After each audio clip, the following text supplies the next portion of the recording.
right? And for junior designers, I feel like they really need that guidance in terms of a supervisor or a lead product designer, or maybe just a senior designer, or just someone, even a friend, Mhm. right? You could Mhm. still be on the same level and still provide guidance and that constructive criticism in terms of your work.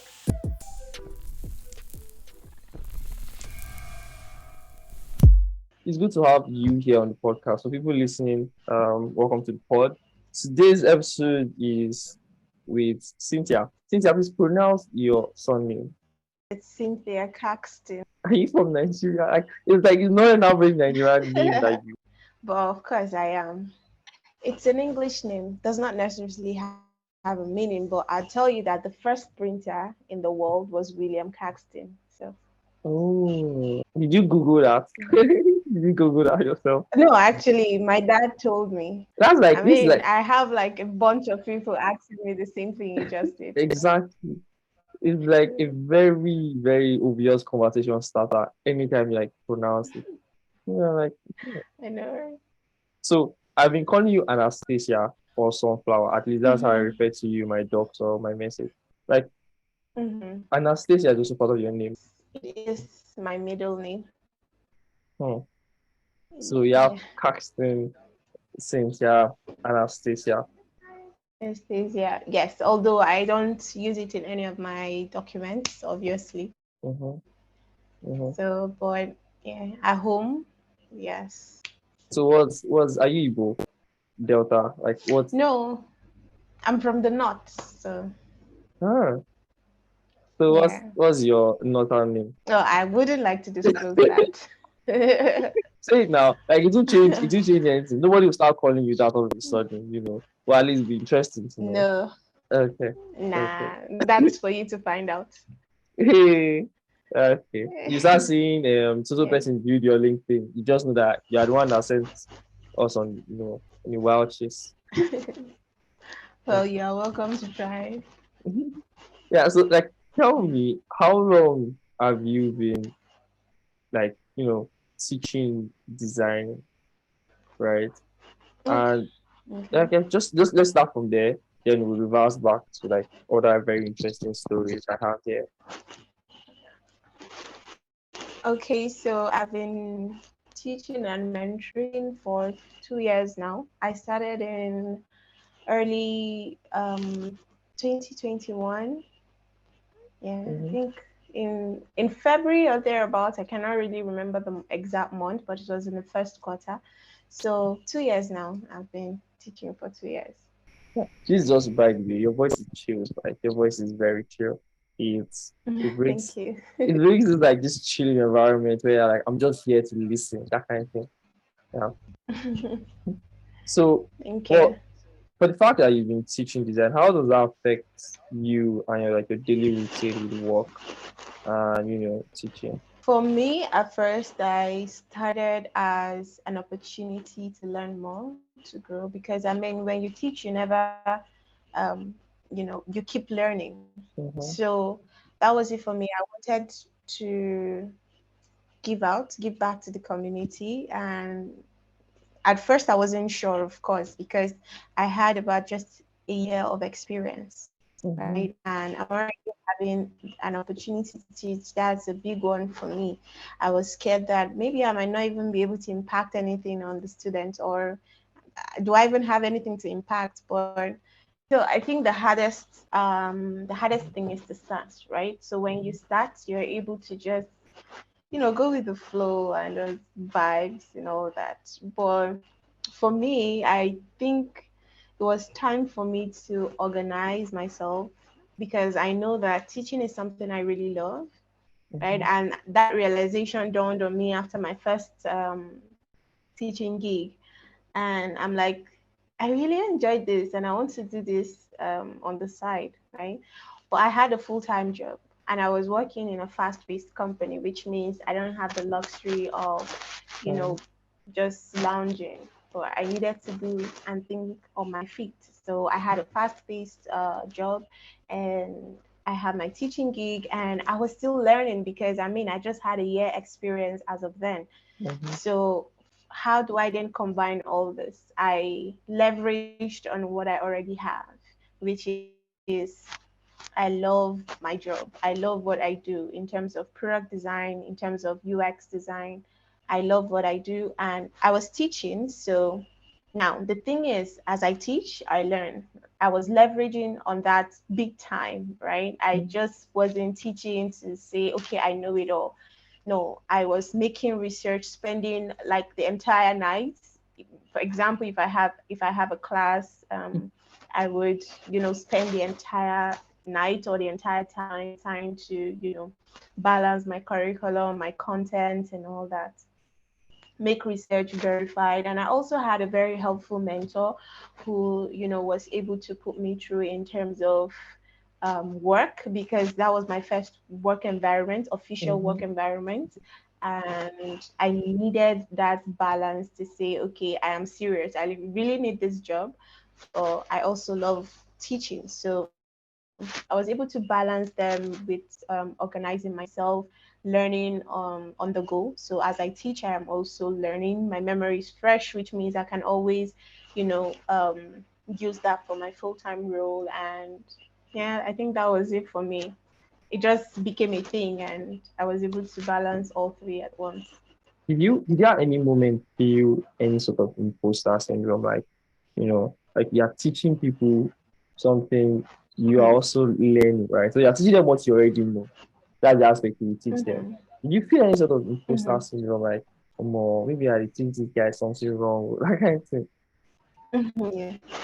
Okay, so of course, I had like multiple times that I felt, okay, no, this is just not it.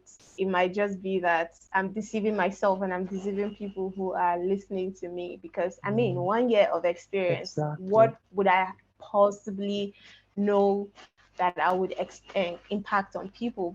But I think I had a very supportive partner who would always tell me that if you're able to go a year, which means that you already have accumulated some kind of experience, right?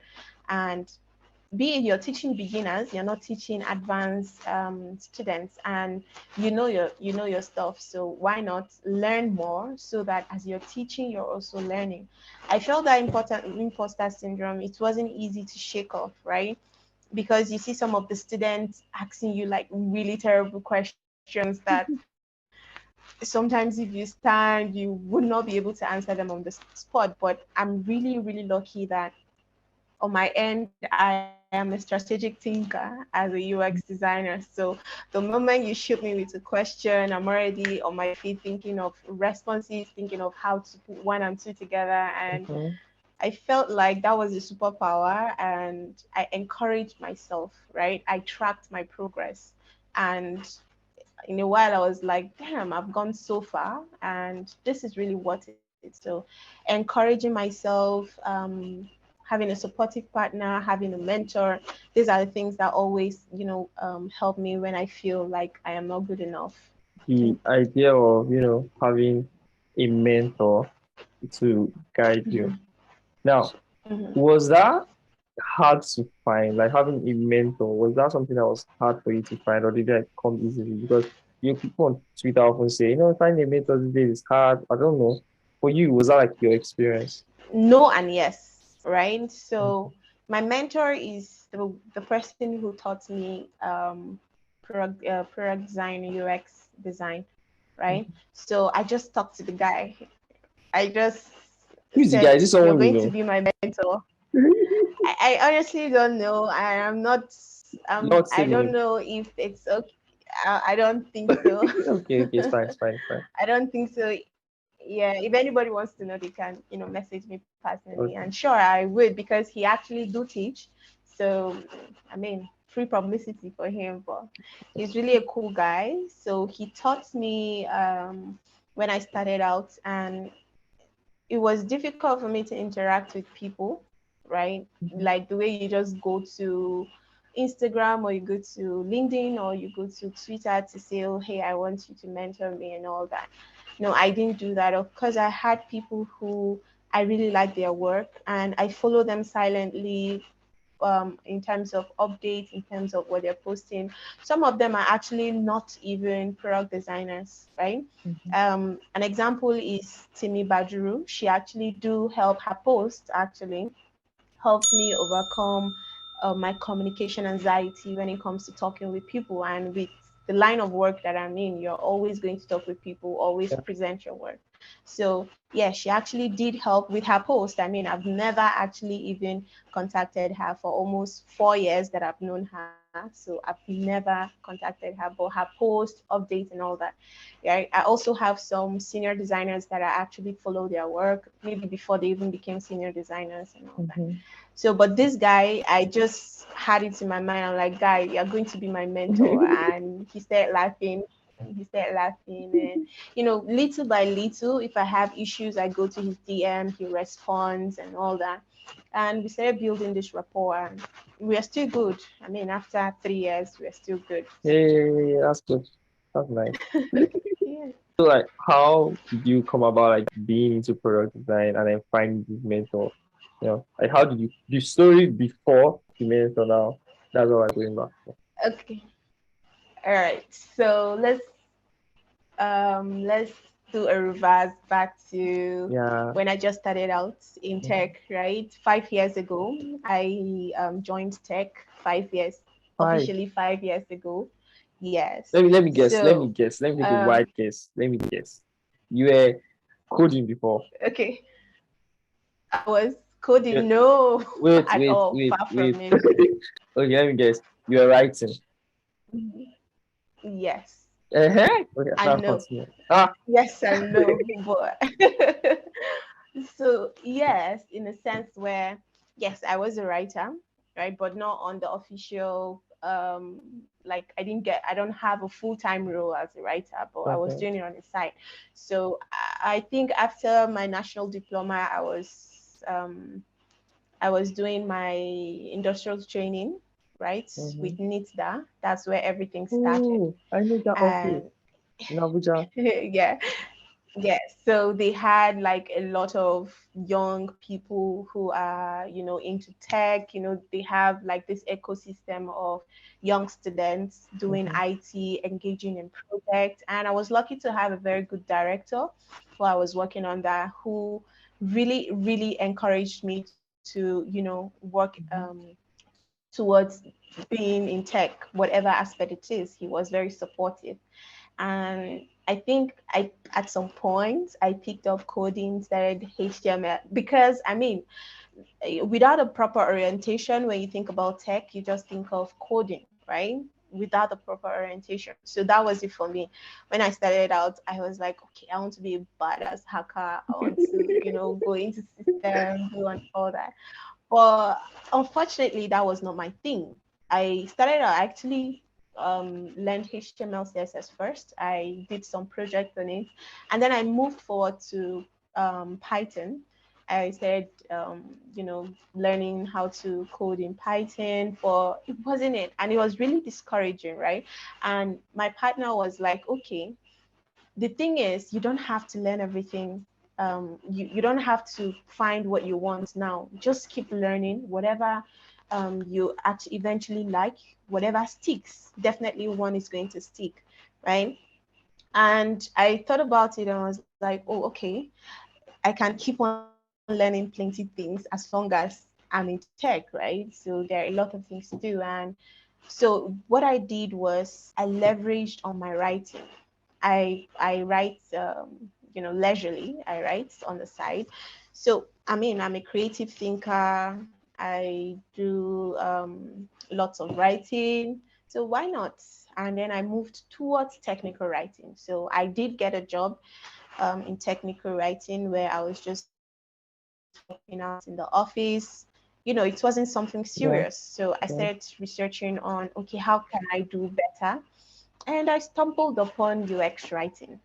So UX writing, what is UX writing? And then I did the research. I couldn't find a lot of stuff on there. And I think few months later, I then stumbled upon UX UI. I'm like, okay, that sounds familiar. Mm-hmm. Let's just check it out. We checked it out, and believe me, they were only talking about UI the entire time. But I No went for it UX. because of the UX, because of the no UX. They were just talking about the UI. You push pixels here, you do that, you do that. And I kept doing my research. I actually did start a course on UX writing, and I I afterwards I was sent I was sent the is it flyer for the course that I took with Uranus Academy. Oh, It was life changing. That was the beginning of my career. It was, I think, for the entire month of June, July. I can't remember, but yeah. So I took the course, and slowly, I began to fall in love. I actually even forgot about UX writing, right? I just started falling in love with UI design, and all that. And it stuck, right? Because I mean, with HTML, CSS, technical writing, UX writing, I did all those things, right? But I finally found the one that stuck, which was UX design, UX and UI, right? I really liked it, and I was ready to pursue it, right? And why not? I went ahead, pursued it. I didn't get my first job. A lot of people were saying, "Oh, they've gotten their first job before the boot camp even finished," and I was like, mad. "God damn it! Am I on the right track here? Because I mean, what am I doing wrong?" So, but yeah, I eventually landed my first job. Right. So that was the journey. That's very interesting journey. 5 years ago, did you imagine that you would end up in product design?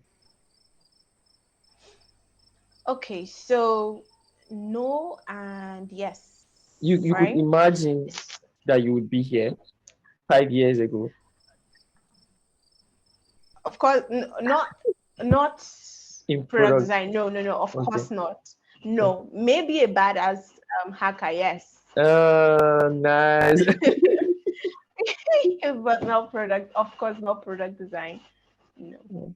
So what do you mean by yes, partially? So which part is the yes part? Okay, I actually thought that you were asking in my journey, did I think I would end up as a product designer? Oh, So obviously, yeah, obviously it was a yes. oh, nice. So like for you, I have this thing where I'm thinking, right? Most people Mm-hmm. that I talk to, because like for me, this podcast is it's kind of a selfish thing, but it does help people where I look for interesting people whenever I have interesting topics and Mm-hmm. I just like to talk to them Mm-hmm. about. So like now Yeah.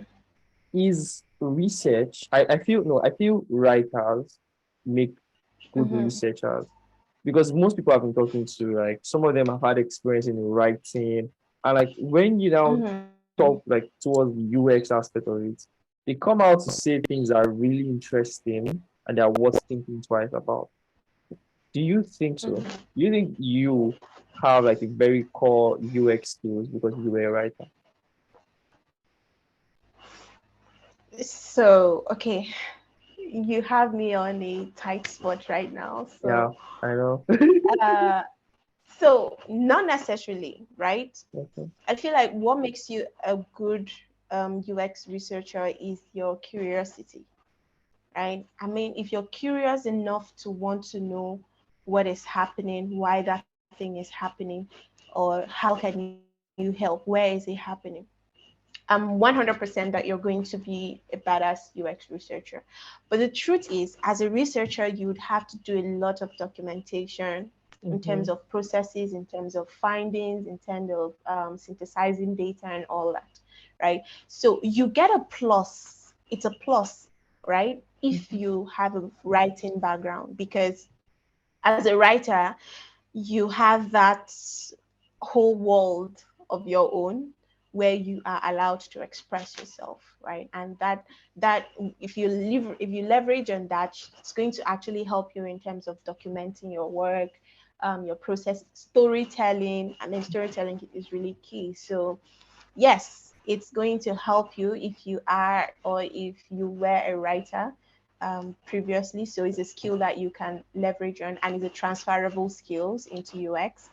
Mhm. But if not, just being curious is enough to make you that. So be curious, want to find out what is what, right?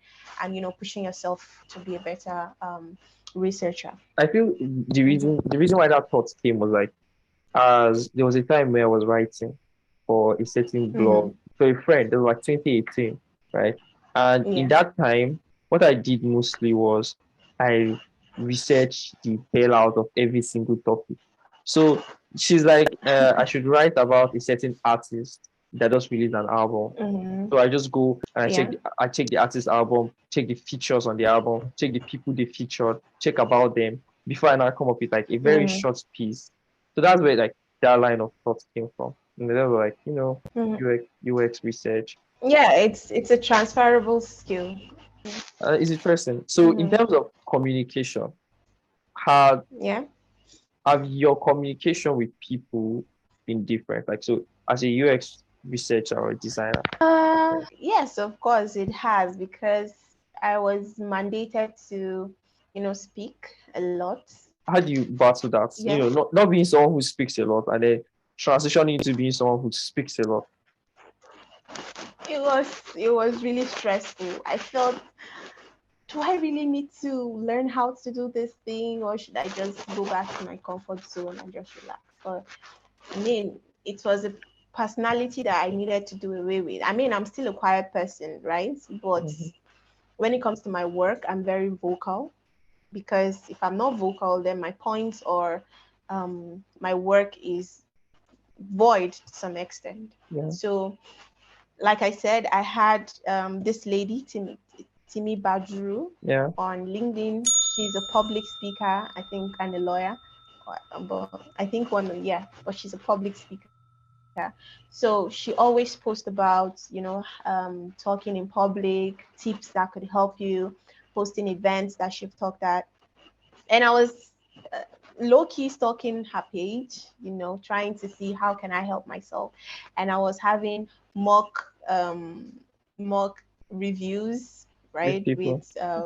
With yeah. So Mhm. and my mentor in the group. I think he noticed that in my boot camp, he noticed that I was a very quiet person, or maybe I don't know, maybe it was just luck. So I was made the team lead, which means that if I don't lead the team, then every single one of us is going to fail, right? So I needed to step up my game, and on the long run, that actually helped me. And I actually did have some tips that I could share, which is finding a mentor or finding Mhm. someone who is ready to listen to you. Try to just speak, and then Mhm. allow the person listen and criticize. Constructive criticism is really key. And also, I think I'm a mentor at ADP List. So I take people on mock interviews, prepare you for interviews, just talk about stuff, right? So it's cool. You can go on there, if not necessarily me being your mentor. You could check other people who could be your mentors. And another thing is just trying it out, right? Just take the first step and And see just how do it it. goes. If I show you, yeah, if I should show you the first video I was trying to present an IoT board, you'd literally cry for me. Like I was Please, shaking all over, do you have it? right? Please send it. Please. Yes, I saw it one other time and I felt like, God damn it, I've grown so much, right? Se- I think it was 2019. Send it, please. So For people listening on Spotify or Apple Podcasts, right? Go to YouTube. I'll put the clip in this video. you are not going to shame me. No, Uh, you're not going to shame me. I'll cut it half. I'll just put it halfway, and just go there, click and like watch it on YouTube and subscribe so you I know would when. actually, I would, I would actually try to look for it and then post it. I mean, Okay, yeah, if it can help someone do better. Mm. yeah, that's true. You Yeah, see, so that's it. it will help someone do better. I believe that. At Uranus, your Mm. experience I've heard Uranus a couple of times. I know people that like share. Faye. I think we're on the same set actually. You see, no wonder you guys are awesome Yeah. designers. You know, I think one of these days I would ask Faye to be on this podcast too. I hope she has time Mm-hmm. as well. I've heard Uranus a Yeah. lot, mostly from Faye and other Mm-hmm. people. as Uranus, Mm-hmm. right? What's your experience at? Mm. Now, this is not an ad for Uranus. I don't know anybody there. So for people listening, it's not an Yeah. ad or sponsored post. It's just generally just interest. Mhm. Okay, so for me, I actually did not know who or who owned Uranus or what Uranus whatever. I told you in the beginning, my partner just sent me the flyer and said, "Oh, since you're interested in UX, they're having a boot camp. Why not register?" Right. So my experience would be, I think, awesome. That's where I learned the word awesome actually. I kept saying it over and over and it stuck with me. Mm, Right. So yeah. my experience there was life changing. It was awesome, right? Their curriculum was extensive in a sense whereby initially I told you when I was making my research, the first Mm-hmm. I think it was a 3 days or 2 weeks training, I can't remember, but it was just UI, right? And then I kept asking, how did we get here? Right. So but with Uranus, I think we took the first step in our design bootcamp was totally UX, right? Trying to understand why things happen, right? How to create Okay. maps and all that, right? So that's intentionality that comes with teaching. Mm-hmm. And I think that was a model part that I took because I saw my tutor being so patient. I didn't have any background because I studied agricultural technology. I didn't have any background. And Mm-hmm. some of my classmates on the boot camp actually were graphics designer, motion designer. They were into design, but I didn't have any prior knowledge, right? So the way he broke down the topics and everything that we needed to work on, it was really easy for me to follow, Yeah. and it was awesome. Anyways, it was awesome. You have like hands-on tasks that you need to do, you need to submit, and that actually help you grow. You need to present your work, so that helped with my vocal communication. And yeah, it was awesome. I met a lot of awesome people. Those are Network. my like online family. I'm actually almost teary. Go. Yeah, it's Why? like Why? Tell me. memories Uh, because it's it's awesome. Like I cannot explain. actually express. Yeah, Yes, I know that but feeling. those guys are awesome. Hmm. Yeah, I know that feeling. So yeah, That's nice. it's a good place to learn. Mm-hmm. So Uranus, Mhm. please sponsor this podcast and this YouTube channel. I don't say your market secret. Hopefully. Hopefully. It's true. Yeah, my inside man. So you just, send them one or two text message and be like, check out this guy's podcast. Okay, fingers crossed. Okay, thank God. Yeah. So Yeah. now my questions now are towards like teaching design, right? Mm-hmm. As a mentor, you've had multiple sessions on the ADP list, you've spoken to a lot of people. Mm-hmm. What are the Mm-hmm. questions that you find people ask repeatedly all the time? Okay. So most often than not, you hear people asking about how do I improve my process? How do I cope as the only designer in the group? Or you hear people saying, how do I price myself in terms of costing freelancing? Other Mhm. people are saying, how do I, upskill in terms of learning new skills in design and all that. So those are like most of the common question I get. How do you answer this question? I answer them truly and fervently. So How it's spontaneous. It's not like I prepare for this, like extensively prepared like scripts, and right? I know like what are Mhm. the answers you give people? And before we get there first, why do you think people Mm. ask this set of questions? You know, Because these are real problems that people actually do face in their work ecosystem, right? And with the way that there is a very limited opportunity for mentorship, like maybe one on one, it's really difficult for you to know, am I really doing this thing right? Right. And you hear a lot of people on social media saying, do this, don't do this, this is how to do this. It's overwhelming, especially for beginners, right? I mean, people want to just, I don't know, grow in terms of their career, and Mhm. they find a lot of stuff online. So they don't know how to process it, they don't know how to filter, they don't know that single source of truth, Yeah. right? So maybe talking to someone on a one-on-one level would Feels actually to help them gain perspective. Yeah. Okay, please, just if you can, just ask them back at me. okay. So one was how do they cope being the only designer? So I think most of my responses are from an empathetic point of view, Mhm. right? Like I was there. When I started off, I started off my career as a freelancer before I got my first full-time role. And I was the only designer on there. And I had just a year of experience, I think. Yeah, just not even up to a year, right? Okay. And it was challenging. I didn't know what to do. I'm just fresh out. Should I do this right?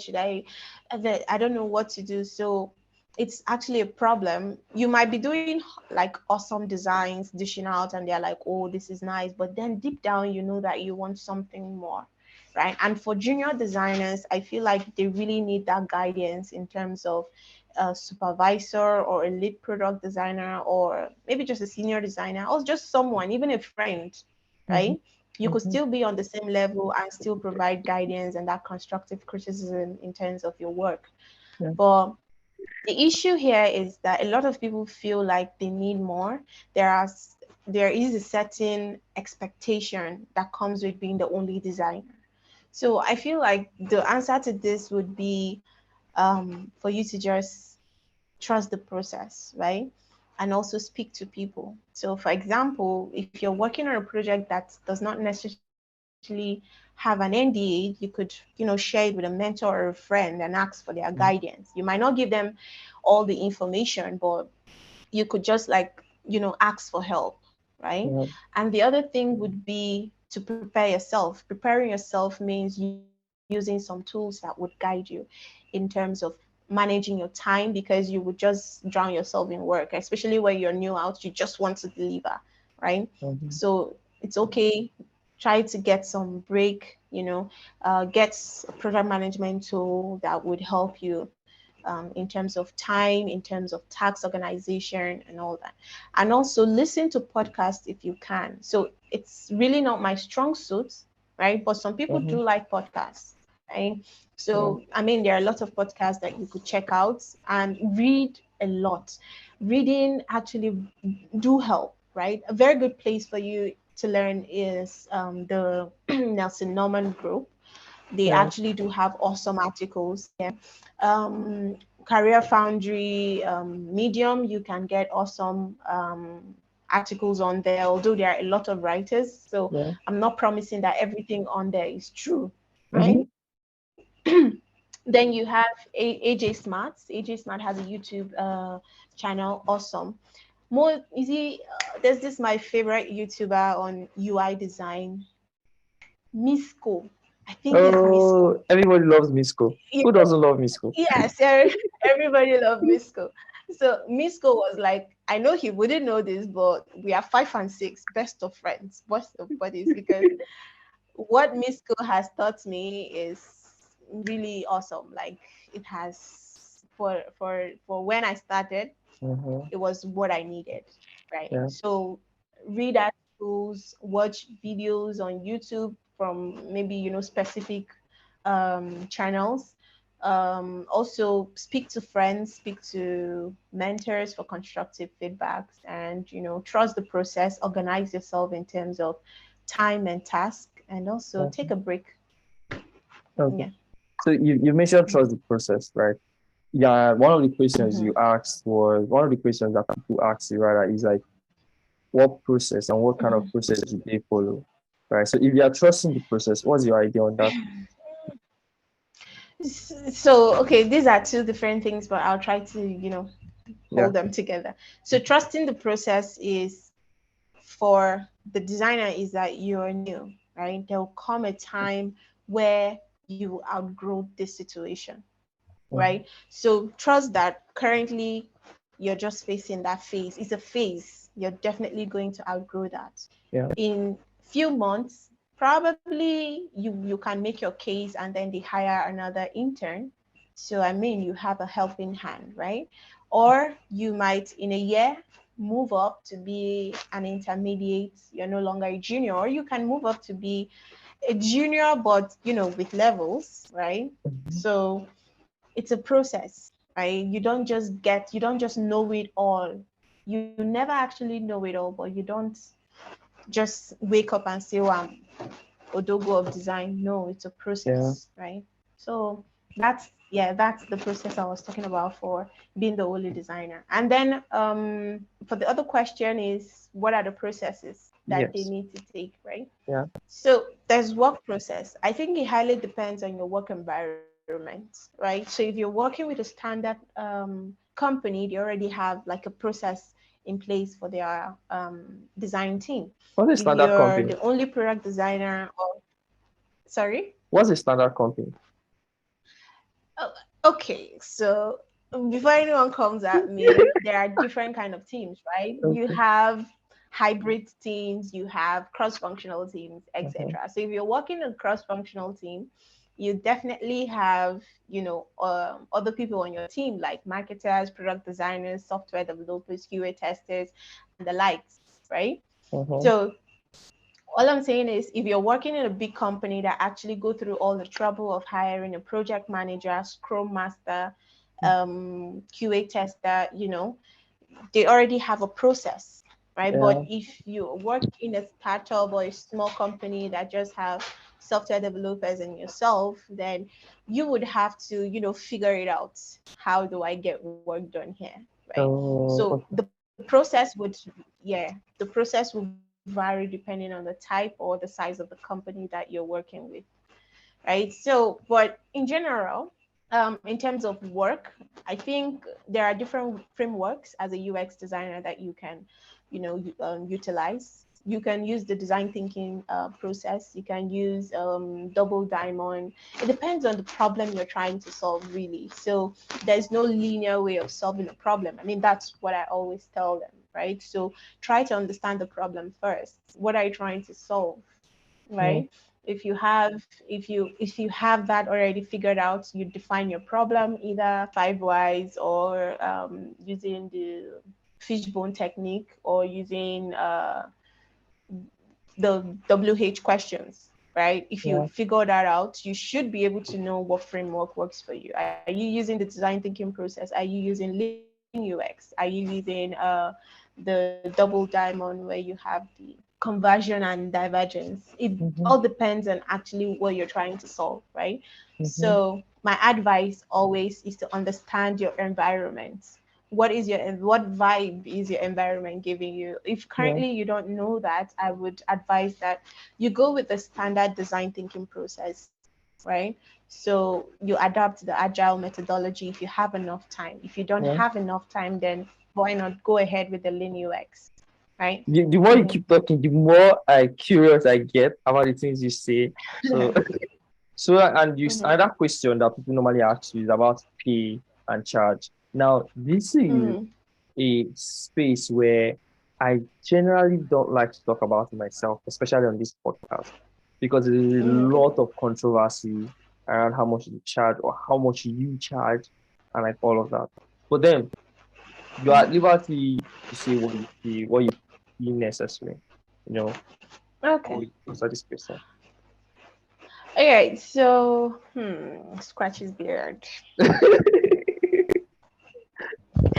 All right. So the thing is, I think this is a very sensitive topic, right? So the first thing is to know your worth. What do you think your work is worth, right? So if it's worth 100K, sure, you could start your pricing. If it's worth 200, if it's worth 500, right? The first step is to know your worth in terms of work, right? The second is to understand the scope of work, right? I never Mhm. actually do price or give a price without understanding the scope of work. What am I working on, right? A lot of clients will just come, I just want you to do a mobile app, 4 pages. and that's all. Now And why? when you start designing, you get like 20 pages. You start seeing things that were Exactly. not there, and I mean, if you sign an agreement, you're legally bound to, do just for pay, I'd like stick to the pricing, the initial pricing, because you read the agreement, you signed the agreement, so you have to deliver on it. I mean, but that will make you do a poor job, right? Uh-huh. So the second step is to understand the scope of work. What do you think you're going to work on? Are there liabilities, or are there like dependencies in terms of deliverables? What are they doing on their own end, right? Mm-hmm. So that's just it. Once you understand the scope, the third step is to put on your bargaining cap, right? So if this project, after seeing everything, if this project is worth, for example, 100K, right? Mm-hmm. Make it 200K, right? Make it Mm-hmm. 200K, so that when you start bargaining, some clients might say, okay, sure, go ahead and do it, right?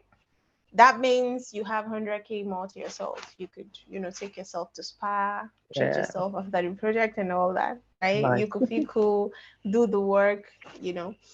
If it's not, you have to bargain, the bargain comes and all that. And bad as it bad, it falls on 100K, because that is the threshold. You cannot pass 100K, right? Mm-hmm. It falls on 100K, and we are still good, right? I can have your project delivered, right? Yeah. Another thing is, the first one is knowing your work worth, then understanding the scope of project, and then by gaining your price. And then the other thing is time, right? For me personally, I don't just charge by the scope of work. I actually do charge by also with the time, right? So if we have a bulk of work that needs to be done in 6 months, and you want it done in 3 months, and I know that I can do it in 3 months, I mean, sure, why not? But that means you're going to pay double, right? Yeah. So that's how I price from me, right? So time is a factor. Scope of work is a factor of my timing. And then I think you also need to consider, what do you need to your tools, right? Are you paying for any tools? Are you getting an assistance in terms of an intern who would work with you? Because I usually do that. Sometimes I can't carry all the load myself, and it's a good place for other people to learn, right? And have like a project. But I always discuss this with my clients. So yeah, for me, I think this should help you with the basic of negotiating for or getting a cost for a project that you're working on. But I don't want to go deep in it. Like I don't want to start asking specific Yeah. question. Yeah. Maybe one day I will just settle down and then find somebody who is like very deep in this, and I just ask all the Mm-hmm. specific questions, and I Questions, yeah. call numbers and all Mm-hmm. of that. Maybe one day, you know. For people watching or Yeah. listening, subscribe to the YouTube channel and to the podcast to know when that podcast comes out. Yeah. So Yeah. the next thing here is, what's it like having a full-time role and being able to freelance? Now, as you are committed to this company and yeah, Yeah. exactly. Now, how are you being able to freelance to other people? Do they come to you? Do you search for them? Now, this is very personal. Like, do you come to you? Do you search for them, or do you? Okay. So first thing, I have a full-time role, Mhm. and I still do my gigs, but that's my extra time, right? So I don't work the entire time. And I mean, I didn't sign a non-compete, which a non-compete means I cannot work while I'm working on on the full-time role. I didn't sign that, right? Mhm. I'm actually do allowed to work on other projects, right? So that's out of the way. And how do I get my clients? Mhm. Funny thing, I've actually never looked for clients. So I Referrals. don't think I have, sir. Referrals. See now, sir. Yeah, yeah. Sorry, force of habit. So yeah, mostly is referrals, right? And I don't do a lot of freelance work, right? I think I get my freelance work maybe once in a year or max twice in a year. And believe me, the payout is really good, right? Ah. So, and yeah, and it stretches for like 4 months, 6 months. So, I mean, that's enough. I'm being paid monthly or, in a bulk of cash, maybe 70%, 60%. Mm-hmm. And it all depends on what the agreement is with the client. But I've actually never gone out to say, oh, I'm a product designer and I do freelance. This is my work. No, it's usually based on people who know me. And so the first big freelance gig I got was via LinkedIn. The guy just reached out to me. He likes my work. Can we jump on a call? Sure, why not? We had this conversation and over the phone. He said this is what he's building, Mm-hmm. and I said, okay, send me the scope of work. We went through. He wanted to talk about the pricing instantly. I said, I would not, in my mind, I said, I will not be bullied into telling you how much I will pay for a project that I don't know jack shit about, right? Yeah. So, yeah, so that was my first project, and it was the almost the best project I've worked on because Almost. I was, They not pay you yeah, I mean, finish. no, they did. Okay. Like they did. So I mean, I've worked on other awesome projects, and I don't know if I would say that one is the best, right? Mhm. I mean, there are more to come, right? Okay. So yes, I loved the management. It was remote. I got to talk with people from, around the country and outside of the country, and it was beautiful. And there's that openness in terms of idea perceptions. I mean, what I would say now would not be what I necessarily have to do in my design. And it was a Yeah. conversation, and it was a back and forth between teams and management. It was beautiful, right? Oh, nice. So from there, I kept posting on LinkedIn about my, tech, my teaching and all that, and people are actually interested in seeing you working, like seeing your work process and all that. So I got another call. I got another call. I Mad. got another call, and Ah. so on and so forth. Ah. So More it's cash. basically just referral. Yeah. That makes Mhm. sense. So at the company you work for, what's the name of the company you work for? NatView Technology here in Okay. So Abuja. what do you people do? So we are an IT consulting company, and we also do a lot of digital skill training, and we have like areas that we like. Our office, we have technology and we have foundation, right? So the Mhm. foundation focuses more on giving back to the community, in terms of digital skills and in terms of data analysis, because most of our data aspect is in Kaduna. Okay. That's where it is situated. And then we in Abuja, we are the tech guys, Mm. right? So we deal mostly in building software products, and then networking, and also data. When if it comes to that, we have in-house data analysts that we work with. Yeah. Oh, nice. So your day to day is it very interesting thing? What's it like? You know, Hmm. It's basic. you You work wake from up home. early, try not. No, I don't. I work on site, Oh, where's your office sadly. at? Sadly. I I cannot disclose because this is live. I mean, I don't Uh, want. you know, let's come to your office. Yeah, I mean, you could easily just go online and just check it, but I think our website is down because we have a big launch. So yeah, Oh, nice. Nice. yeah. So we Okay. are reconstructing. Now, okay. So we're approaching the end like this now.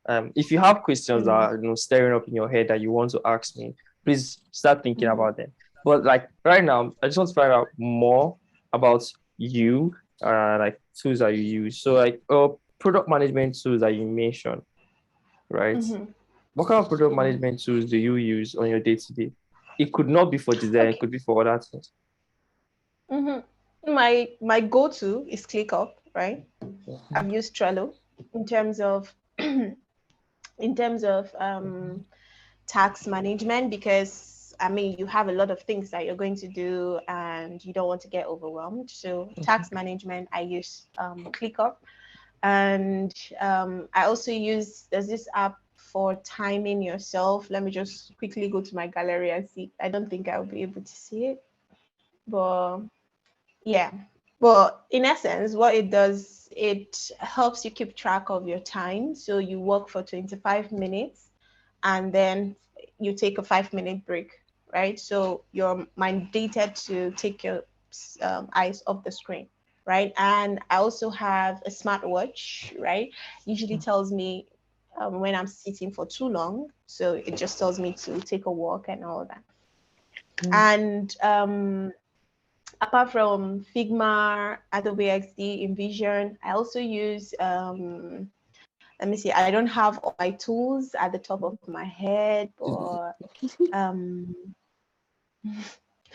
I'm trying to look at my Do, screen right now to see all the tools I have open. do you use I Notion? have retro 5 and 6. I Five and love six. Notion. Okay, I literally don't go a day. I'm not even exaggerating without opening my Notion every single day except Sunday because sometimes I work on Saturdays, sometimes. Yeah, exactly. Yeah. Me So too. I I can't absolutely imagine. love that. I can't imagine if they never created Notion. I'm like, my life will be jaga jaga everywhere. I I said, actually don't know what my writing and documentation looks like before Notion. I can't remember it honestly because I started my career with Notion. exactly. Like Notion has just Yeah, everything, like the timing, the yeah, Kanban, the documentation. It's like exactly. it's that tool that you need to make the food sweet. It's like you did not put Maggie inside food. Exactly. Yeah, yeah. There's that. So I don't think I use a lot of tools, but yeah, ClickUp, Notion, retro.io. What's that for? It's for retrospect, right? Okay. When you've had a sprint, so maybe you schedule a sprint for 2 weeks, and then you want to look back at what you've done with the team, what you could have done better, and all that. So it's a cool software that you could work with your Mm, team, if you're working in an agile environment. okay. So there's that. And what else? Slack. I mean, Everybody has to. yeah, yeah. So Slack, or I don't use Discord, but some people use Discord. So I use Slack, right? What other thing? I know I have like a handful of tools I use, but at this moment, I don't think I can even remember them. So those are like the five go to, plus the timer. I think it's called focused timer, and I also have notes, the usual notes that are up there, Yeah. the stick notes and all that. Yeah, they actually help me, as little as they are. They actually help me in my projects and all. Yeah, makes sense. Yeah, It's not like a yeah. productivity like guru that you always have all these systems set up. Not really. I wish I could just show you my screen, right? I have all these tabs. Like I group my tabs You can together so take a that screenshot and send for me. For people okay. watching or listening on Spotify, go to YouTube and subscribe to see this thing. Exactly. So I'm going to take a screenshot of it and then Okay. probably open some of the tools and then Okay. show you how it looks. Okay. Nice. Yeah, I really appreciate that. Thank you. uh you're So now, welcome. books. What kind of books do you Hmm. read? What do you read? I don't mean to be professional, or I like Anyhow. novels. Okay. I like novels, right? Yeah, and I prefer them in paperback rather than, because I feel like I want to Blood of Jesus. I covered this with the blood of screen. Jesus. The reason why I was saying blood of Jesus was because he paused. So like he what's happening? Okay, Jesus, this is okay. So, what was the last thing you heard? No, you were like you prefer them in paperbacks because then it's not Yeah. okay. I Okay, because I want to try to spend little time on my screen. I want to reduce my screen time, so I prefer paperback, something to take me away from my screen. But yeah. yeah, I do read that novels. Do you read like other books like fictional, maybe self-meditation, self-awareness, psychology, all those kind of things? No, there's no two way about it. Honestly, I don't. I think the only ones I try to read are career Mm, books like Sprint, um, uh, I think UX books that has to do with career growth. Like mm, I said, single source of truth. So I like to go to verified authors to yeah. read and learn more. Will you ever write a book? Yes, I did, but it's online, but it's not published, like published. Oh, you did already. Ah, But yeah. I'm late to the party. When you publish it, I don't know. you don't know what. It's been long. I don't even know. I think it was 2019 What's it about? or before. I can't. It's a novel. I usually write romance novel. Mm-hmm. Yeah, I'm a sucker for love. So yeah. Hi, before we get back into the pod, this podcast is sponsored by Narruption. Now, Narruption so misinforming young Nigerians about politics, startups, tech founders, stories of interesting Nigerian youths like you, maybe you, maybe you, maybe. However, they have a podcast and they also give out news about stock exchange. Now, I'm very serious about this because Naira is fun to read. They distill articles that are about stock exchange, market value, interesting political news that's happening for young Nigerians, to young Nigerians, by young Nigerians. And it's fun, check out their podcast and their Instagram handles to find out more information. But like, trust me, honestly, it is fun. Yeah. With that being said, let's get back into the pod. So for people listening, we went on a brief sabbatical. MTN and Glow forced us to go out for a while, but like we're back. God no go gree. Romantic novels, right? And workbooks, right? And when it comes to workbooks, it's just the usual Steve Krug, Don't Make Me Think, right? Yeah. Yeah, I have that. And then Design of Everything, Don Norman and Springs. I want to read Sprint. Like I have it on my list to read.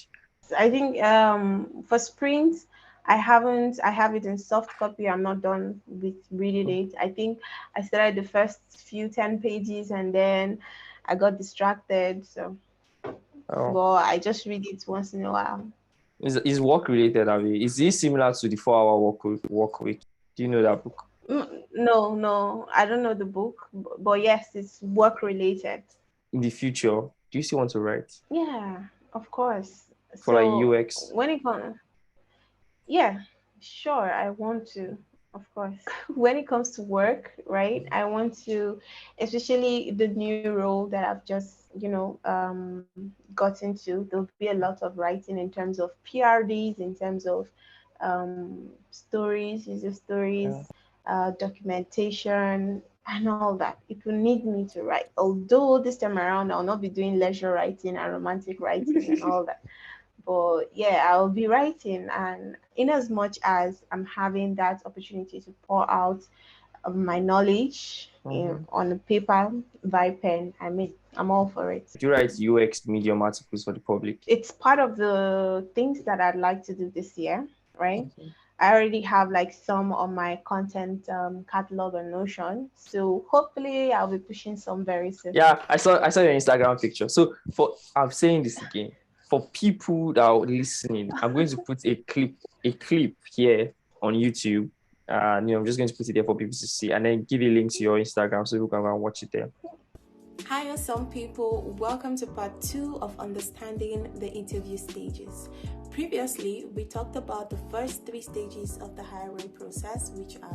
It was really nice. Yeah, Yeah, that was thank nice. you so much. I appreciate it. Yeah. Maybe another time we get to speak again, you would come and walk me Mhm. through how to ace interviews. Just know this. Hopefully. Yeah, it says hopefully. Yeah. Please come back again. That's I basically. shall. Yeah, thank you. Mhm. That's basically all I have. And yeah, you said something Mhm. that I want to ask. You said something Mhm. around fishbone method when you were talking about like research methods. Like that's my last question. What's fishbone Yeah. method? I'm literally just hearing it for the first time. So It's a technique, right? The fishbone technique for it's a visual way to look at a problem, like a cause and effects way. So what is causing a problem, right? So what effect does that problem have, right? I at the moment, right? If I try to explain it, I think I would start lecturing through the entire process. But the fishbone technique focuses on a cause and effect kind of way of seeing a problem, because in your defined stage of problem of your design thinking process, right, you need to understand the problem before you come up with a problem statement. So a better way for you to do this is to use well, one of the way for you to do this is to use the fishbone technique, right, where you Mhm. have the problem, right, you know what the problem is now. So for example, the problem would be that, for example, me and you, we had to go on a break. That's a Yeah. problem for your Yeah. podcast. Why did what's caused that problem? It has to do with MTN, or it has to do with Glow. It has to do with poor network, right? So what was Mm. the effect? The effect of that problem is that we were not able to finish the podcast XYZ time. We are not able Mhm. to upload as scheduled and all that. So you begin to derive a lot of problems in, you know that this is a problem, this is what the problem is doing to the environment or the Mhm. current product that you want to design. And then you get the effect. How has this problem actually influenced maybe like Mhm. the outcome of that product, right? So once you have that, you're able to then understand your problem better, you're defining your problem better, and then you get more structured problem statement to work with when you're creating your product. That reminds me. That reminds me of this book I read. Stop Guessing. No, the book is Stop Guessing. It's a problem-solving book. So Uh, stop getting. Stop Okay. Guessing. And he mentioned something relating to like observing failure patterns. That's interesting. So that's all I have. I want to say I like your neck piece. It's nice. Oh, thank you so much. Yeah. Thank That's you. that's all I have. Thank you so much, Cynthia, Mm. Anastasia. Please pronounce your surname, Vicky. Caxton. Caxton. Yeah. Thank you so much for sitting Yes. down with me. I really appreciate this. So Thank you yeah, so much, David. It was a yeah, pleasure actually doing this. I yeah. absolutely enjoyed my time here with you. Yeah, thank you. I try my best to make so yeah, thank you. Thank you. So I Thank love you. feedback like this. It gives me joy. It's like, yes. Yeah, It was really worth it. yeah. Thank you so much. Bye.